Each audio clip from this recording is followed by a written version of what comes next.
হযরত মুসাব রাদিয়াল্লাহু তাআলা যুদ্ধের ময়দানে শহীদ হলেন, কাপড়ের কাপড় নাই, সুবহানাল্লাহ বলেন। আর আমাদের ঘরে কত কাপড়ের বাজান, কাপড়ের অভাব নাই, কার কয়টা পাঞ্জাবি আছে হিসাব নাই, ঠিক কিনা? সাহাবায়ে কেরামের গায়ে দেওয়ার কাপড় ছিল না, ওনাদের মধ্যে নামাজ ছিল, এই কথা কোন ঠিক? ওনাদের মধ্যে ঈমান আমল ছিল, নবীর প্রেম ছিল। আমাদের ঘরে সুকিস ভর্তি কাপড়, ওয়ার্ড্রপ ভর্তি কাপড়, বউরে দুইতে কইলে কাহিল হইয়া যায়, দুইতে দুইতে কয়টা শার্ট কয়টা পাঞ্জাবি অনেকের গনাও নাই, কিন্তু বাজান রে এই দেহটা দিয়ে আল্লাহরে সেজদা করে না, কথা বলেন ঠিক কিনা? আরো জোরে বলেন ঠিক কিনা? আল্লাহ পাক বলেন ওয়াসজুদি ওয়ারকাই মা'আর রাকিঈন। আল্লাহ বলে তোমরা আমাকে রুকু করো, আমাকে সিজদা করো, সিল্লা কর না মারহাবা। বাজান রে যেই কথাটা বলতেছিলাম কোরআন পাক থেকে, আল্লাহ তাবারাকা তাআলা বলেছেন ওয়ালা তাকুলু লিমান ইউক্তালু ফি সাবিলিল্লাহি আমওয়াত, আল্লাহর রাস্তায় যারা শহীদ হয় তাদেরকে মরা বলিও না। ও আল্লাহ কি বলতাম? আমার আল্লাহ বলেন বাল আহিয়াউন, বরং তারা জীবিত, তারা জিন্দা। মাওলারে কেমনে জিন্দা? আল্লাহ বলে ওয়ালাকিন লা তাশউরুন, তোমরা বুঝবা না তারা কেমনে জিন্দা, শুধু এটা মানো আল্লাহর রাস্তায় যারা শাহাদাত বরণ করেছে তারা জিন্দা। একটু জবানটা বড় করে কোন আল্লাহু আকবার। তারা জিন্দা। আমার ভাইয়েরা রে, আল্লাহর নবী মুহাম্মদুর রাসূলুল্লাহ সাল্লাল্লাহু তাআলা আলাইহি ওয়াসাল্লাম জিন্দার ওয়াজ করতেছেন। আর যারা জিন্দা, যারা শহীদ হয়, এরা কোনোদিন আল্লাহর রাস্তার দিকে নৈরাশ হয় না, আল্লাহর রহমত থেকে নৈরাশ হয় না, আল্লাহর রাস্তা থেকে দূরে সরে যায় না। আল্লাহ তাবারাকা তাআলা বলেন ইন্নাল্লাযীনা আমানু ওয়া আমিলুস সালিহাতি ওয়া আকামুস সালাতা ওয়া আতাউজ যাকাতা লাহুম আজরুহুম ইনদা রাব্বিহিম ওয়ালা খাউফুন আলাইহিম ওয়ালা হুম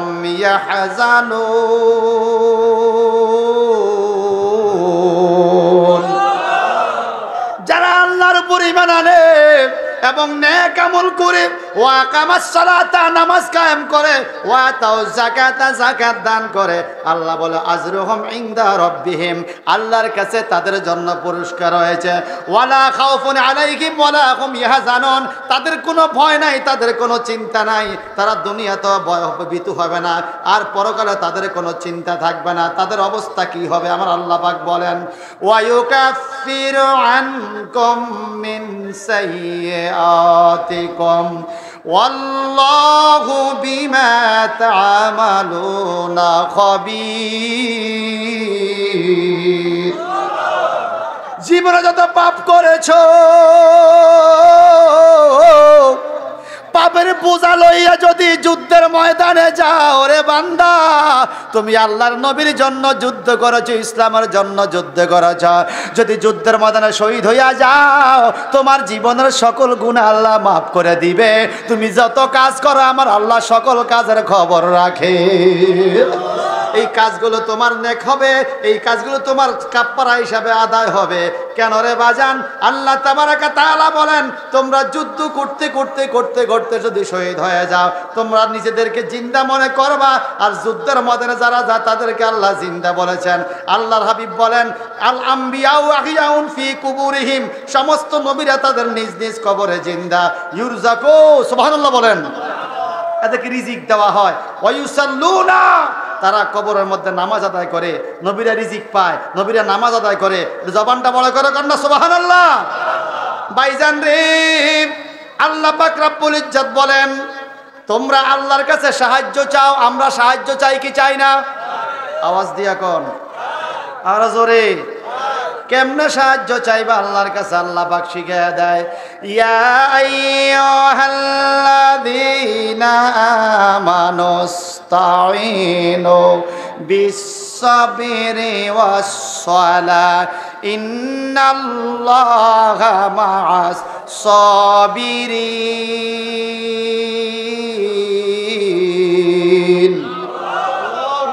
আইয়ুহাল্লাযীনা আমানু, হে ঈমানদার, আল্লাহু আকবার কোন? ঈমানদার বলে কে ডাক দেয়? আরো জোরে, হে ঈমানদার, ইস্তাইনু, তোমরা আল্লাহর কাছে সাহায্য কামনা করো বিসসালাত, নামাজের মাধ্যমে, বিসসবরে, ধৈর্যের মাধ্যমে। ধৈর্য আর নামাজের কথা এক জায়গায় কেন বলছে বাজান? যার যত ধৈর্য আছে তার নামাজ তত সুন্দর হয়, যার ধৈর্য কম তার নামাজ তত সুন্দর হয় না। ধৈর্য থাকলে নামাজ হয়, আর নামাজ পড়লে ধৈর্য আদায় হয়। বাজান রে, সারাটা দিনের মধ্যে 24টা ঘন্টায় আপনি বাকি 23 ঘন্টা নিজের জন্য ব্যয় করেন। আমি হিসাব করছি বাজান, 5 ওয়াক্ত নামাজ পড়তে সর্বোচ্চ 1 ঘন্টা খরচ হয়। যদি ফজরের নামাজ পড়েন গড়ে 10 মিনিট লাগবে, জোহরের নামাজ পড়লে 15 মিনিট লাগবে, আসরের নামাজ পড়লে 10-12 মিনিট লাগবে, মাগরিবের নামাজ পড়তেও 10-12 মিনিট লাগে, এশার নামাজ পড়তেও 10-12-20 মিনিট লাগে।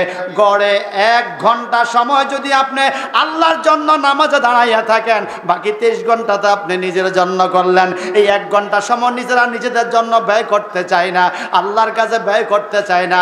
আল্লাহ যদিও বলে নামাজটা আমার, ওয়াস্তাইনু বিস-সাবরি ওয়াস-সালাহ, তোমরা নামাজ এবং ধৈর্যের মাধ্যমে আমার কাছে সাহায্য চাও। নামাজটা আল্লাহ কয় তোমরা পড়ো, তবে আমার কোনো লাভ হবে না। তুমি নামাজ পড়লে তোমার নিজের লাভ হবে, তুমি নামাজ না পড়লে তোমার নিজের লস হবে। নামাজ যদি না পড়ি আল্লাহর কোনো লস নাই, নামাজ যদি পড়ি আল্লাহর কোনো লাভ নাই। পড়লে আমার নিজের লাভ। কথা বলেন ঠিক কিনা?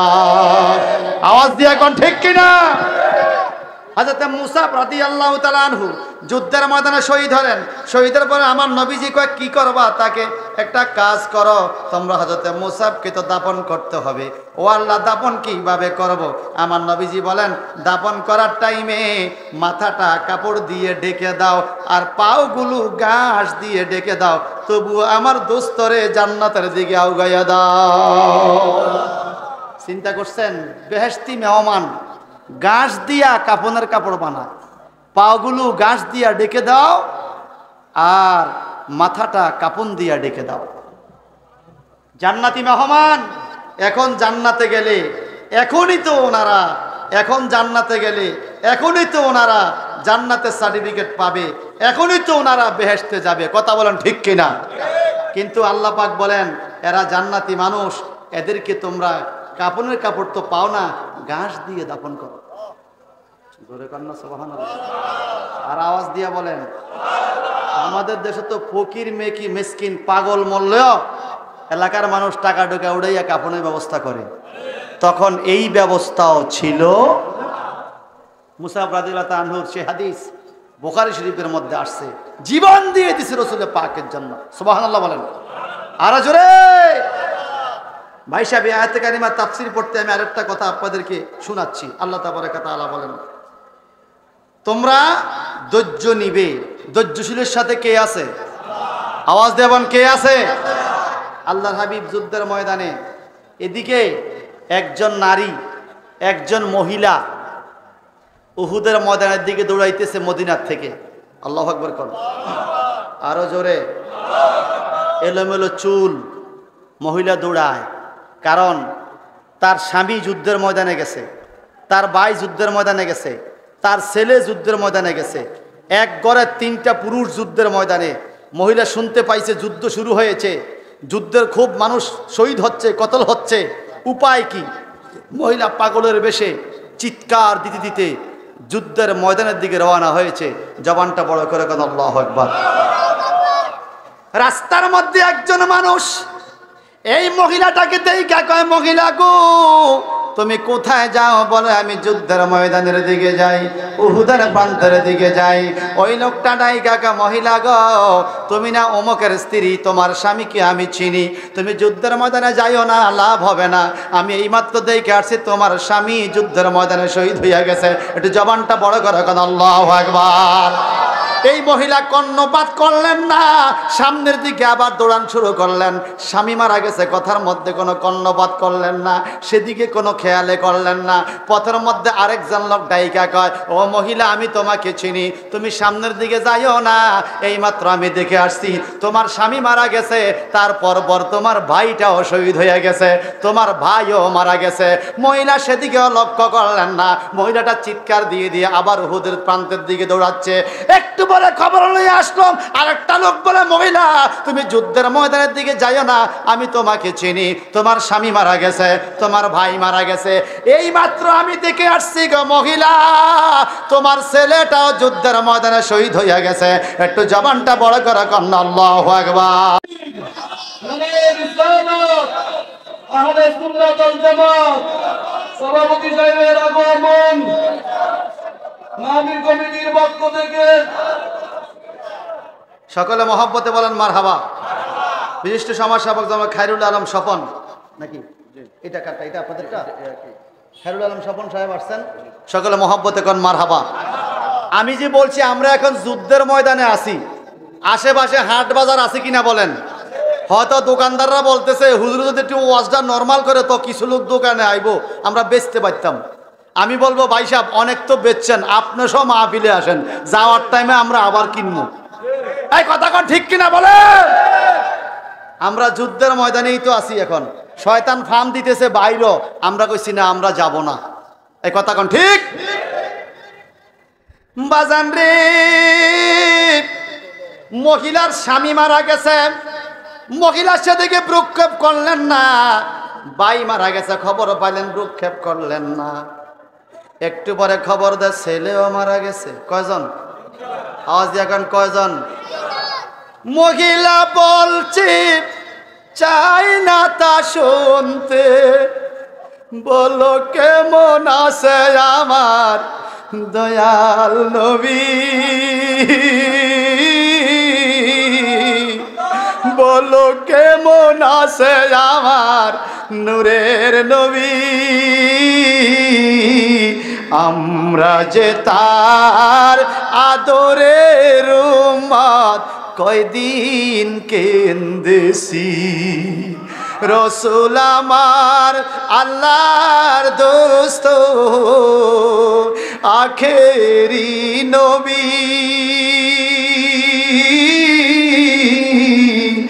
আমরা যে তার আদরের উম্মত, উম্মতের করলাম কি, আমরা যে তার মহব্বতের উম্মত কয়দিন কেন্দেছি। চিৎকার দিয়ে আল্লাহু আকবার।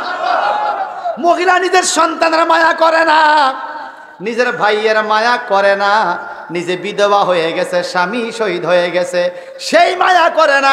উহুদের ময়দানের দিকে দৌড়ায় আর কয় আমার স্বামীর খবর দিস না, আমার ভাইয়ের খবর দিস না, আমার সন্তানের খবর দিস না রে, একটু কও আমার দয়াল নবী কেমন আছে।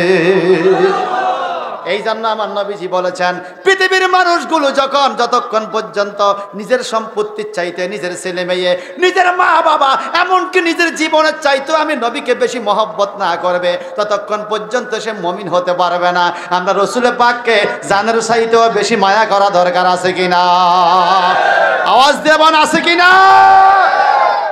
মহিলা যুদ্ধের ময়দানে চলে গেল পাগলের বেশে।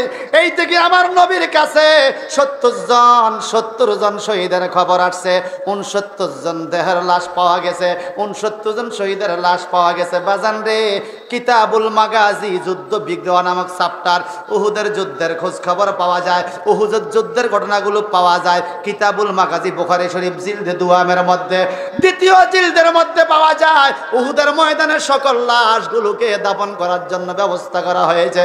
আমার নবী হিসাব নিচে 70 জন শহীদ হয়েছে, লাশ গনিয়া দেখে 69 জন আছে, একটা লাশ নাই। নবী আমার হিসাব করে দেখে একজন যুবকের লাশ নাই, একজন যুবকের লাশ নাই। যুবকের লাশ কই কই কই কই? ও নবী কোন যুবকের লাশ? গতকালকে যুবকটা বিয়ে করছে, এই যুবকটা নতুন বধূ বালাইয়া যুদ্ধের ময়দানে হাজির হয়েছে। আমার খুব প্রিয় যুবক, নাম হলো হানজালা। হানজালার লাশ খুঁজে পাওয়া যায় না। হানজালার লাশ কোন দিকে গেল, কোথায় গেল? আল্লাহ না বলেছেন বাল আহিয়াও ওয়ালাকিন লা তাশউরুন। ও মাওলা, তুমি না বলছো তাদের মরণ নাই? আমি নিজে দাপন করব হানজালাকে বড় আশা কইরা। আমার হানজালার লাশ কই? নবী আমার কান্দে, একবার আকাশের দিকে তাকায়, আবার পাহাড়ের দিকে তাকায়, আবার পিছনের দিকে তাকায়, আবার সামনের দিকে তাকায়। সাহাবীদেরকে বলে দেখো না, দেখো না কোথাও আছে কিনা। জিবরাইল আমিন কই কই রে? ও জিবরাইল, আমার হানজালার লাশ কই? আমার হানজালার দাও, আমার সামনে আনিয়া দাও। আমি নবী উম্মতের জন্য আজকে দান দান শহীদ করলাম, তবু আমার উম্মতের মায়া ছাড়তে পারি না। আমার হানজালাকে আনিয়া দাও। হানজালা কই? আল্লাহ কয় জিবরাইল রে, আমার বন্ধুরে কও শান্ত হতে, বন্ধু যেন পেরেশানি না করে। হানজালার লাশ আছে, দেওয়া হবে। কোথায় দেওয়া হবে? একটু পরে জিবরাইল আমিন কয় নবী গো, আপনি আকাশের দিকে তাকান। আল্লাহর হাবিব আকাশের দিকে তাকাইয়া দেখে ফেরেশতারা কাপন পড়াইয়া হানজালার লাশ কোলে লইয়া আকাশের থেকে নামতেছে। আল্লাহু আকবার।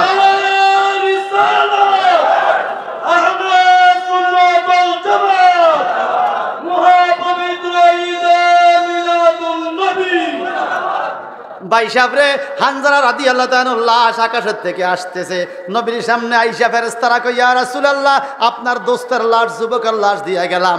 আমার নবী তাকাইয়া দেখে ব্রুগুলো ভিজা, মাথার চুলগুলো ভিজা, যুবক মাত্র দাড়ি উঠছে, এই ছোট ছোট দাড়িগুলো ভিজা, পানি ঝরে। পানি দইরা দেখে এটা কোনো দুনিয়ার পানি না, না, না, এটা মনে হাউজে কাউসারের পানি, এটা মনে হয় জান্নাতের পানি, সালসাবিলের পানি। আমার নবী জিবরাইল, ঘটনাটা খুলিয়া কও তো কি হইছে? আমার দোস্তরে গোসল করাইছে কে? আল্লাহর হাবিব বলেছেন যারা যুদ্ধের ময়দানে শাহাদাত বরণ করে এদেরকে গোসল দিতে হয় না, এই রক্ত মাখা দেহ লইয়া দাফন করতে হয়। কাল কিয়ামতের ময়দানে রক্ত লইয়া তারা যুদ্ধের ময়দানে যেভাবে রক্তরা শহীদ হয়েছে, এইভাবে রক্ত লইয়া, এইভাবে কাটা দেহ লইয়া আল্লাহর সামনে হাজির হয়ে বলবে আল্লাহ আমরা তোমার জন্য শহীদ হয়েছিলাম। আল্লাহ বলবে যাও যাও, তোমরা জান্নাতে চলে যাও। একটু জবান দিয়ে কি বলা যাবে? আল্লাহু আকবার। এরে জিবরাইল, ঘটনা কি? নবী গো, যারা যুদ্ধের ময়দানে শাহাদাত বরণ করে এরা তো কখনো গোসল দেওয়া লাগে না, এরা তো জান্নাতি। কিন্তু যার উপরে গোসল ফরজ, তারে কিভাবে আপনি কবরে পাঠাবেন? গতকালকে রাত্রে গো নবী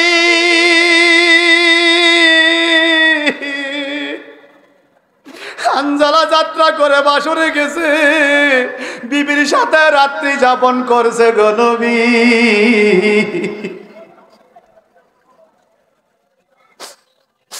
হানজালার উপরে গোসল ফরজ ছিল গো নবী।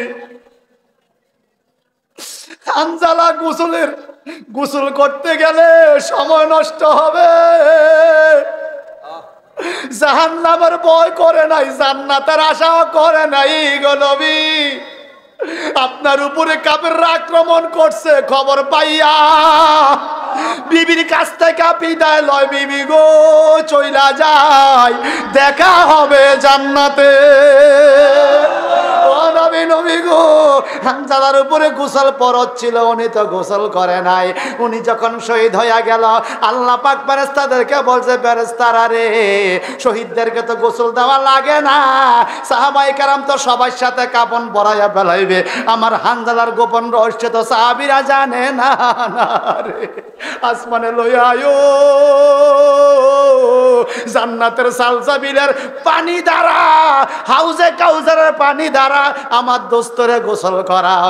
জিবরাইল আমিন কয় ইয়া রাসূলুল্লাহ, ফেরেশতারা আসমানে নিয়া সালসাবিলের পানি দিয়ে আপনার বন্ধুরে গোসল করাইয়া আপনার দোস্তরে আপনার সামনে হাজির কইরা দিছে। আর জোরে কোন আল্লাহু আকবার, আর জোরে বল ইয়া রাসূলুল্লাহ। উহুদের যুদ্ধে এত মর্মান্তিক ঘটনা ঘটছে, তবুও সাহাবায়ে কেরাম পিছপা হয় নাই, নিজের বিবির মায়া করে নাই, স্বামীর মায়া করে নাই, সম্পদের মায়া করে নাই, ছেলেমেয়ের মায়া করে নাই, শুধুমাত্র নবীজির প্রেম অন্তরে, নবীর ভালোবাসা। ওনারা বলতেন গুলামানে মোহাম্মদ জান দেনে সে নেহি ডরতে, ইয়ে সর কাট যায় না রাহা যায় কুছ পরোয়া নেহি করতে। নবীর গোলাম কখনো জীবন দিতে ভয় করে না। আল্লাহু আকবার বলেন। আরো জোরে। হে রাসূল তোমায় ভালোবাসি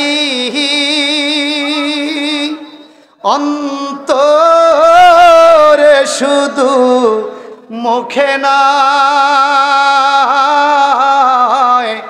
জান্নাতের আশায় নয় গো রাসূল, জাহান্নাম কেউ ডরি না। আল্লাহু আকবার কোন। জান্নাতের আশায় নয় রাসূল, জাহান্নাম কেউ ডরি না। আল্লাহু আকবার কোন। আমরা রসুলকে ভালোবাসি জান্নাত জাহান্নামের ভয়ে আর আশায় না, রসুলকে ভালোবাসি রসুলকে পাওয়ার আশা। এ কথা বলেন ঠিক কিনা? আচ্ছা, রসুলকে ভালোবাসতে হলে নামাজ লাগবে কিনা? সবাই বলেন। রোজা, হজ, যাকাত, পর্দা বসিদা, হালাল রুজি, ক্যারাম বোর্ড। সভাপতি সাহেব ক্যারাম বোর্ডে বলে লাগবে কয়? না বলছে। ইয়াবা, নেশা, সবাই নেশা, ইয়াবা, গাঞ্জা, লাল ট্যাবলেট, নীল ফানি, ডাব ফানি, কত রঙের ফানি বাইর হইছে রে, ঠিক কিনা? এই ফানি খাইয়া পোলায় হোসেনপুর বাজারে যায় আর রাস্তার ধরনই হড়ে রে। কথা বলেন ঠিক কিনা? জবান শোনেন, আপনি মুসলমানের ছেলে, যদি আপনার মুখে কখনো নেশা দ্রব্য উঠে, যেই মুখে মাওলাকে ডাকবেন, যেই মুখে মা ডাকবেন, যেই মুখে মুহাম্মাদের মা উচ্চারণ করবেন, এই মুখ থেকে মাদক যদি না সরান, কঠিন কিয়ামতের ময়দানে আপনি যত বড় নামাজি হন আর আল্লাহওয়ালা হন, আপনি নেশা করার কারণে, মাদক প্রাণ করার কারণে, মাদক গ্রহণ করার কারণে আমার নবীজি বলছেন আপনি জান্নাতের ঘ্রাণও পাবেন না, জান্নাতের ঘ্রাণও পাবেন না, জান্নাতের ঘ্রাণও পাবেন না। এমন কি একটা সুইয়ের ছিদ্র দিয়া উঠ যাওয়া সহজ হতে পারে, নেশাখোর জান্নাতে যাইতে পারবে? সুইয়ের ছিদ্র দিয়া উঠ যাওয়া সহজ হতে পারে, কিন্তু নেশাখোর জান্নাতে যাবে না। ওয়াবিরা কারা? ওয়াবিরা কয় সুন্নিরা আমলের ওয়াজ করে না, আর আমার মধ্যে আমল আছে বেটা। এই কথা কোন ঠিক কিনা? আমার মধ্যে নামাজ নাই, রোজা নাই, পর্দা বসিতে নাই, হালাল হারাম নাই, তোগো মধ্যে বেটা হারাম। কি গ্রুপের নাম দিছ তেহসান, কোটি কোটি টাকা মাইরা হুজুরের লম্পটের মতো ভাগছে। এ কথা কোন ঠিক কিনা? মাথার মধ্যে পাস করলে টুপি, চট্টগ্রামে ধরা খাইছে, কোরআন শরীফ কাটটা, কোরআন শরীফের ভিতরে মাদক ট্যাবলেট, বুকের মধ্যে আমি হারে সাপ। আরে কথা কয় না, এর মনে বেলে আল্লাহর ভয় আছে। নাউজুবিল্লাহ বলেন। যাদের কাছে মানুষের ছোট ছোট শিশু, 8-10 বছরের ছেলেগুলো পর্যন্ত নিরাপদ না। ওই মিয়া ঠিক হইলে জোরে কন, কথা বলেন ঠিক কিনা বলেন। এরাই এই দেশ বিরোধী। আবার এরাই দেখেছি মিছিল দিয়েছে, চট্টগ্রামের হুজুর যাবে সিলেট, চট্টগ্রামের জনৈক হুজুর যাবে সিলেট, নাম দিয়েছে অমুক হুজুরের আগমন, শুভেচ্ছার স্বাগতম। হাজার হাজার কাওমি ওলামায়ে কেরাম রাস্তায় নামছে অমুক হুজুরের আগমন। যদি চট্টগ্রামের হুজুর সিলেট যাওয়ার কারণে আগমনের মিছিল নামতে পারে, হুজুরদের হুজুর, সমস্ত নবীদের হুজুর, রসুলদের হুজুর, নবীদের নবী, রসুলদের নবী, স্বয়ং আল্লাহর হাবিব দুনিয়া আগমনের কারণে আমরা কি মিছিল নামাইতে পারি না? তো তোমার জলেকা, তোমার জলেকা, তুমি সালাম দিয়েছ, কি সালাম জানেন? সালাম সালাম হাজার সালাম হাফিজি হুজুরের শরণে। শুনছনি? হাফিজি হুজুর পট গাছ আসেননি এক সময়, হাফিজি হুজুরের চরণে সালাম সালাম হাজার সালাম, দাঁড়াইয়া দাঁড়াইয়া। যদি তোমার হাফিজি হুজুরের চরণে তুমি সালাম দিতে পারো দাঁড়াইয়া, হাফিজি হুজুর হইতো না যেই নবী না হইলে আমরা সেই নবীকে সালাম দেই, তোমার জলে কা। কথা কন ঠিক কিনা? তোমার জলে কা। জলাজলি বন্ধ করো। তুমি মানুষের ফেতরা জাগাত খাইতেছো, খাও। তোমরা শুধুমাত্র একটা কথাই বলবে, আহলে সুন্নাত ওয়াল জামাত বেদাত করে, শিরক করে। আহলে সুন্নাত ওয়াল জামাত কখনো নাজায়েজ কাজ করে না, দলিল ভিত্তিক সমস্ত কাজগুলো তারা করে। তোমরা দেখেছি ধনী দরিদ্র সকলের খানা এক পাতিলে রান্না করো, যেই পাতিলে ফেতরার টাকা কাফফারার টাকা কোটিপতির ছেলেও খায়, ফকিরের ছেলেও খায়। কথা বলেন ঠিক? আবার আপনারা মাঝে মাঝে এই মাদ্রাসার ছাত্রদের কয় না হড়া ভালো হয়। কি হয়? ফড়া ভালো না, হড়া। ফড়ার হড়ার মধ্যে বেশ কম আছে। যে ফড়ে সে কখনো নবীকে মাটি বলে না, যে হড়ে সে মাটি কয়। ফড়া আর হড়া, হড়া মানি হড়া। কথা বুঝেন নাই? হড়া মানি হড়া আর ফড়া মানি পড়া। উহুদের যুদ্ধের ময়দানের আরেকটা ঘটনা বলে আমি 10 মিনিটে শেষ করব। আপনাদের নেক্সট বক্তা আসছেন, মাশাআল্লাহ। 10 মিনিটে শেষ করব। আরেকটা ঘটনা বলে আপনাদের কষ্ট হইতেছে নাকি? কষ্ট না হলে কি একটু কথা বলা যাবে না? এটা মহব্বতে বলেন আল্লাহুম্মা সাল্লি আলা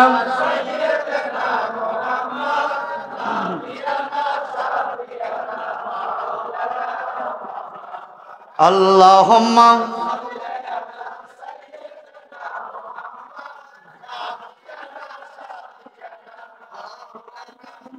আল্লাহ যদি দিত পাখা উইড়া যায়া করতাম দেখা। আল্লাহ যদি দেখা, গরিব আমার নাই কো টাকা, গরিব আমার মদিনাতে গেলাম না। আল্লাহুম্মা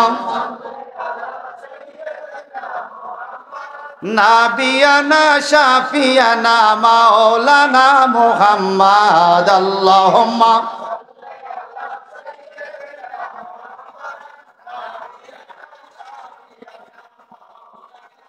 নবী যদি মইরা যাইতো, এই বিশ্ব জগৎ না থাকিত, ঠিক কিনা? ওরে নামাজ রোজা না থাকিত, জিন্দা আছে মুস্তাফা। আল্লাহুম্মা।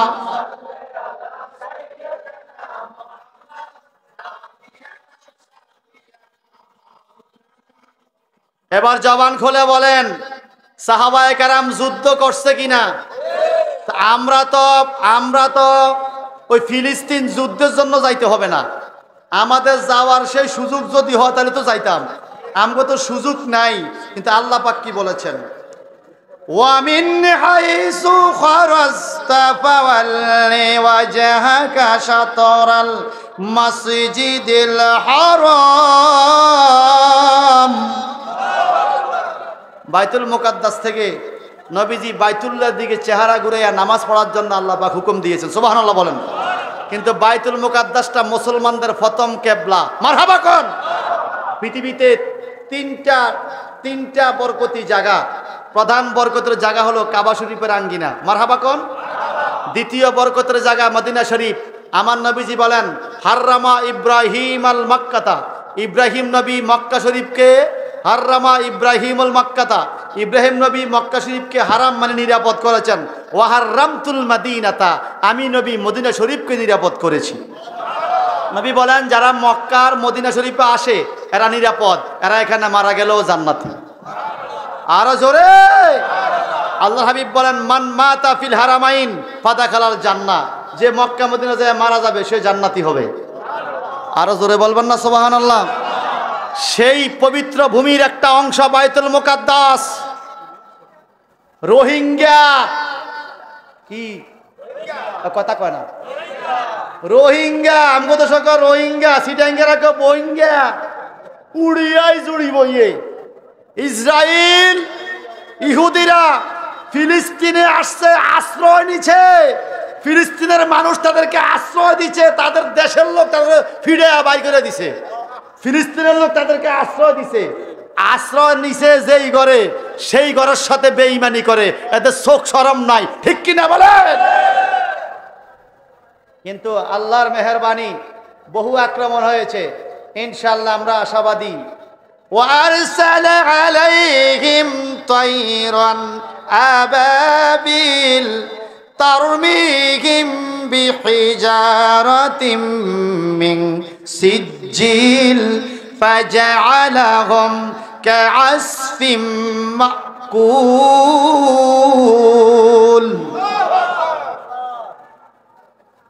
ছেড়ে দেব? আমরা যেভাবে আছেন মুসলমান ছাড়ি দেওয়া করতেছেন না পরে হুজুর একটু জবানটা বড় করে কান মারহাবা। আবাবিল পাখি দিয়ে আল্লাহ বাইতুল্লাহ শরীফ হেফাজত করছে কিনা বলেন? লিল্লাহি জুনুদুস সামাওয়াতি ওয়াল আরদ। আল্লাহ পাক বলে আসমানে এবং জমিনে আল্লাহর জন্য অনেক সেনাবাহিনী আছে। এই আছে কিনা বলেন? শেষবারের মতো উহুদের ময়দানের ছোট্ট একটা ঘটনা বলে আমি শেষ করব। আল্লাহর হাবিব আরাফাতের ময়দানে বিদায় হজের ভাষণে উনি ভাষণ দিচ্ছেন। ওয়ান জাবের রাদিয়াল্লাহু তাআলা قال রাআইতু النبي صلى الله عليه وسلم في هزته يوم عرفه وهو على ناقته القصوى يخطب فسمعته। হযরত জাবের রাদিয়াল্লাহু আনহু বলেন, আরাফাতের ময়দানে 1,36,000, কেউ বলছেন 26,000, প্রায় 1.5 লক্ষ সাহাবীদের সামনে আমার নবী বিদায়ী ভাষণ দিয়ে বলতেছেন, এই বছর আমার জন্য বিদায় ভাষণ, হয়তো আমার আর তোমাদের সাথে হজের দিন দেখা হবে না। রসুলের পাকের এই খবরটা শুনে সাহাবায়ে কেরাম কান্না শুরু করলেন, বিনে বিনে কান্না শুরু করলেন। আপনার কথা বলেন না ভাই না এটা দরুদ শরীফ পড়ে আল্লাহুম্মা। কি কথা?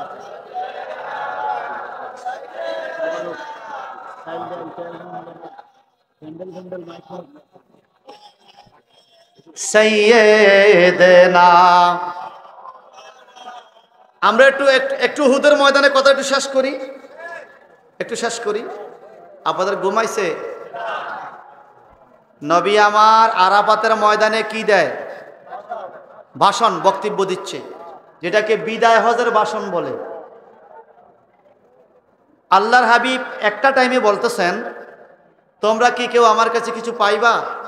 পাইলে বলো আমি তোমাদেরকে ঋণ দিয়ে দেব। আমি কারো ঋণের বোঝা নিয়ে কবর জগতে যাব না। সুবহানাল্লাহ বলেন। আচ্ছা, নবীদের কি জাহান্নামের ভয় আছে? নবীরা কি কারো ঋণ খেলাপি করছে? এরপরও দাবি মাপ নেয়। আল্লাহু আকবার কোন। সাহাবায়ে কেরাম বিনে বিনে কান্দে, নবী গো আপনি এটা কেমন কথা বললেন গো নবী? আমরা আপনার থেকে পাবো না, বরং আপনিই তো আমাদের থেকে পাও না। জীবনে কত কষ্ট করে কত মার খেয়েছেন, নবী গো আমরা আপনার থেকে কিছু পাবো না। নীরব নীরব নীরব, প্রায় 1.5 লক্ষ সাহাবী নীরব, কেউ কথা বলে না। 1.5 লক্ষ সাহাবীর মধ্যে একজন দাঁড়িয়ে গেলেন, বলে ইয়া রাসূলুল্লাহ আমি আপনার কাছে পাওনা আছি, আপনি কি আজকে ঋণ শোধ করবেন? হ্যাঁ ঋণ শোধ করব। তুমি কে? আমার নাম হলো ওয়াক্কাসা। ওয়াক্কাসা কাছে আসো, বলে তুমি কি পাওনা আছো? লক্ষ লক্ষ সাহাবায়ে কেরাম সবাই আশ্চর্য হয়ে গেলেন, ওয়াক্কাসা আবার নবীর থেকে কি পায়? আমরা তো নবীকে কত কষ্ট দিয়েছি, নবী কত কষ্ট আমাদের জন্য করেছেন। নবী নিজে মাটি কেটেছেন, নিজে মাথায় টুকরি নিয়ে মসজিদের মধ্যে মাটির ভিটা বেঁধেছেন। আমার নবী যুদ্ধের ময়দানে দান মোবারক শহীদ করেছেন। নবী আমার নিজে না খাইয়া মানুষকে দান করে দিতেন। নবী আমার পেটে পাথর বেঁধে রাষ্ট্র পরিচালনা করেছেন। এই ওয়াক্কাসা আবার কি পাবে? ওরে ওয়াক্কাসা তুমি এটা কি কথা কও? তুমি কি পাইবা? বলে আমি রাসূলের সাথে বলবো। আল্লাহর হাবিবের সামনে দৌড়ে আইসা কয়, ইয়া রাসূলুল্লাহ আমি আপনার কাছে পাওনা আছি। বলে কি পাওনা আছো?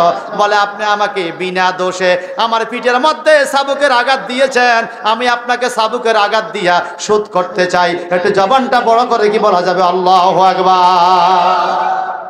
সাহস কত বড়! লক্ষ লক্ষ সাহাবীর সামনে ওয়াক্কাসা আমার নবীকে চাবুকের আঘাত দিবে।